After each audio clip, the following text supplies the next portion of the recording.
अपने 12 साल के गुजरात के शासन के दौरान नरेंद्र मोदी की मित्रता कुछ बड़े उद्योगपतियों के साथ थी, जबकि आडवाणी के साथ ये सुविधा नहीं थी। धन की व्यवस्था करने में नरेंद्र मोदी सफल रहे। अब उसके बाद घटनाक्रम धीरे धीरे बदलने लग गया। पूंजीपतियों ने भाजपा के सामने शर्त रख दी कि भाजपा को तभी धन उपलब्ध करवाएंगे जब नरेंद्र मोदी को प्रधानमंत्री पद का उम्मीदवार पार्टी घोषित कर दे। भाजपा को पूंजीपतियों के दबाव के आगे झुकना पड़ा और नरेंद्र मोदी को प्रधानमंत्री पद का उम्मीदवार बनाना पड़ा। आडवाणी नाराज होकर कोप भवन में बैठ गए। उसके बाद धीरे धीरे घटनाक्रम बदला।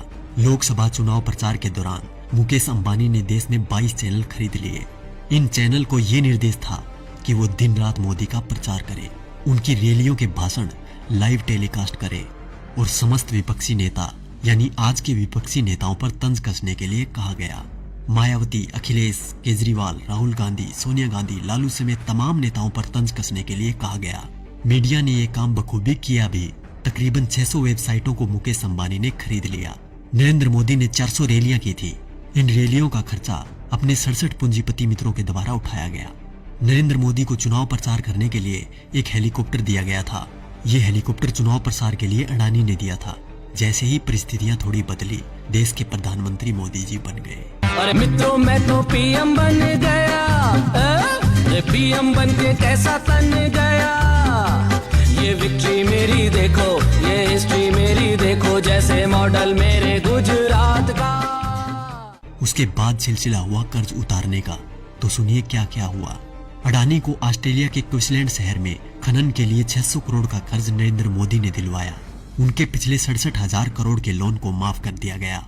मुकेश अंबानी को फ्री में 4G स्पेक्ट्रम दिए गए। इसके अलावा मुकेश अंबानी की कंपनी पर पिछली सरकार द्वारा लगाया गया जुर्माना माफ कर दिया गया। उनके भी कुछ कर्जों का राइट ऑफ कर दिया गया। दैनिक जागरण अखबार ने लोकसभा प्रचार के दौरान नरेंद्र मोदी का बखूबी साथ दिया था, इसलिए इस अखबार के मालिक को मोदी जी ने राज्यसभा में सांसद बना दिया।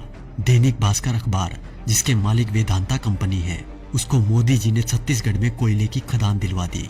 जी न्यूज, जिसने दिन रात नरेंद्र मोदी का प्रचार किया और आज भी कर रहा है, उसके मालिक सुभाष चंद्रा को भाजपा ने राज्यसभा सांसद बना दिया।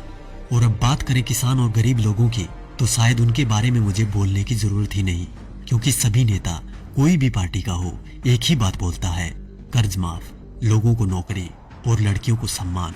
तो क्या हुआ भाई साहब, कर्ज तो आप सभी का माफ हो ही गया होगा और नौकरी भी लग गई होगी, आराम से घर बैठकर खाने की। वैसे देखा जाए तो हम जवानों को इस फोन से फुर्सत मिले तब ना। 4G की लहर ऐसी आई है, हमारी आवाज तभी निकलती है जब टिकटॉक और PUBG बैन हो जाए।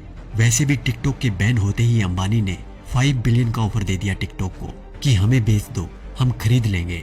और रही बात PUBG मोबाइल गेम की, तो PUBG बैन होते ही खबर आई कि हम 4G गेम मैदान में उतार रहे हैं।